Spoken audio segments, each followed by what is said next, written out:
चावलों को बॉईल कर लें हैदराबादी दम बिरयानी के लिए। हाफ़ बॉइल्ड चावलों को निकाल लें।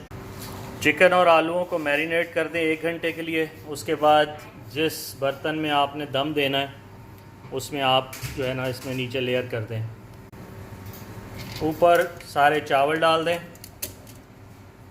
नमक स्प्रिंकल कर दें, लेमन जूस ऊपर स्प्रिंकल कर दें, फूड कलर डाल दें, धनिया और पुदीना उसकी एक लेयर बिछा दें, फ्राई हुए प्याज फैला दें ऊपर, थोड़ा सा कुकिंग ऑयल ऊपर डाल दें, फाइनल इंग्रेडिएंट बिरयानी एसेंस इसके ऊपर डाल दें। फिर हमने इसके ऊपर ढक्कन लगा के तो इसको हमने कोई 45-50 मिनट के लिए दम पे रख देना है। दम बिरयानी की कंप्लीट रेसिपी आपको कसीम्स किचन के चैनल में तफसील के साथ मिल जाएगी। अब इसको खोलना नहीं है,